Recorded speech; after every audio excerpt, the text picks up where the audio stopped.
Bonjour à tous, ici Francesca Lévesque pour motosportquebec.ca. Je me trouve en compagnie de Jonathan du Centre Amel Honda. Allô Jonathan. Bonjour. Donc, est-ce que tu peux nous parler des nouveautés sur la CBR 1000 RR cette année? Oui, une grande nouveauté, Honda a opté pour la couleur bleu, blanc, rouge pour représenter le 20e anniversaire de la série RR de Honda.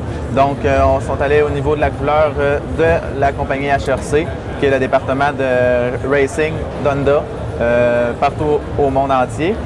Au niveau des changements un petit peu plus techniques, Honda ont fait une nouvelle approche au niveau du tableau de bord. Ils sont allés chercher un tableau de bord qui est entièrement numérique, donc aller chercher un petit peu l'aspect nouvelle génération au niveau de la CBR au lieu d'aller avec les bonnes vieilles anciennes cadrans analogiques. Vraiment au niveau technique, nouvelle génération de la suspension avant et arrière. Honda font affaire encore avec la compagnie Showa, mais sont allés chercher vraiment la dernière génération. Au niveau de la suspension, beaucoup plus facile au niveau de l'ajustement avant et arrière. Donc, aller chercher un ajustement qui est beaucoup plus précis que les années antérieures. Autre changement que la Honda va avoir fait cette année au niveau des roues, ont abandonné leur conventionnelle roue 3 branches pour aller chercher des roues qui sont beaucoup plus solides. Donc, les gens qui vont rouler un petit peu plus agressif au niveau du circuit fermé, donc vont aller chercher plus de stabilité aussi au niveau des roues.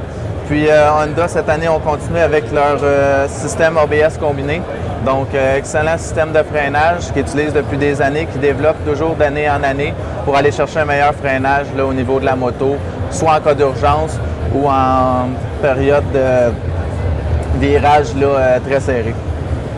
Je suis présentement avec Jonathan et on se situe devant la CB1000R qui a fait son apparition l'an dernier au Canada. Donc, Jonathan, est-ce que tu peux nous en parler un petit peu plus en détail? Oui, au niveau de la CB1000R, on va parler vraiment de la moto qu'on pourrait dire Naked Bike d'Honda. Donc, au niveau de la cylindrée, on va parler d'un 1000 cylindres, un 4 cylindres en ligne, qui est un peu la dérivée du 1000cc de la CBR 1000, mais qui sont allés chercher un petit peu moins de puissance. Donc, ça va être une moto qui va avoir beaucoup plus de couple à bas régime qu'à haut régime. Ce que ça va donner, c'est sûr qu'au niveau de la ville, va être une moto qui est extrêmement le fun à conduire, donc beaucoup plus de coupe à bas régime, donc au niveau des dépassements. C'est une moto qui va aller chercher beaucoup de maniabilité. Honda, depuis quelques années, travaille beaucoup au niveau de leur système de suspension.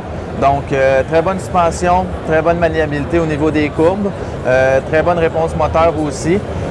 Puis en même temps, au niveau de la CB1000, Honda est allé chercher, encore appliquer leur système de frein ABS, qui est combiné la même chose. Donc, au niveau du système d'ABS combiné, c'est qu'il arrive un blocage de la roue arrière, au niveau du système de freinage avant, va compenser et de l'avant versus à l'arrière. Puis, comparativement à la CBR 1000 RR, celle-là est considérée Sport Touring. Oui, c'est ça. Selon les matriculations au Québec, on va parler d'une moto qui est de type Sport Touring. Donc, on va aller chercher la petite immatriculation et même au niveau des assurances aussi, c'est reconnu. Parfait, merci. On se tient présentement devant la petite coqueluche du salon, la CBR 250R. Jonathan, est-ce que tu peux nous en parler un petit peu plus en détail? Oui, au niveau de la CBR 250, comme tu l'as mentionné, moto extrêmement populaire ici au salon cette année, au Salon de la moto de Montréal. Au niveau de la CBR 250, donc on va parler d'un moteur 250cc, injection électronique, refroidi liquide. Donc, toutes les petites dernières technologies qui est appliquées sur ce type de moto-là. On va parler d'une moto qui est extrêmement abordable aussi, qu'on parle dans les alentours de 5 000 $, qui est disponible aussi sur le marché, la version ABS. Donc, les premiers conducteurs qui ont moins l'habitude au niveau du système de freinage de la moto, donc vont avoir la possibilité d'avoir le freinage ABS. Gros point fort au niveau de la CBR 250, donc on va parler, comme je vous disais, le coût de la moto, on va parler au niveau le prix de l'immatriculation, au niveau des assurances aussi. Donc tout le groupe fait que la CBR 250 va être vraiment exploitée soit par des jeunes conducteurs ou des conducteurs qui sont un petit peu plus expérimentés, qui doivent avoir une petite moto extrêmement maniable, autant pour la ville que pour la grande route. Une moto qui peut rouler dans les alentours d'un 160 km top speed. Donc, sur les autoroutes, il n'y a pas de problème pour ce type de moto-là. Puis, on sait que depuis sa sortie l'an passé, c'est une moto quand même qui attire les regards, qui attire l'attention, puis les nouveaux conducteurs l'aiment quand même. Est-ce qu'il se fait quelque chose un petit peu pour agrémenter le confort au niveau C'est sûr que nous, au Centre Amel, qu'est-ce qu'on travaille beaucoup d'année en année, ça va être pour les gens qui vont avoir, qu'on pourrait dire, une plus petite taille. Donc, autant les femmes que les hommes. On travaille beaucoup avec les kits d'abaissement. Donc, les gens qui vont avoir des jambes un petit peu plus courtes ou avoir un petit peu moins d'expérience ou avoir plus de stabilité au sol, on offre les kits d'abaissement qu'on peut installer sur la CBR 250 sur ce type de modèle-là. Parfait. Merci, Jonathan. Ça fait plaisir.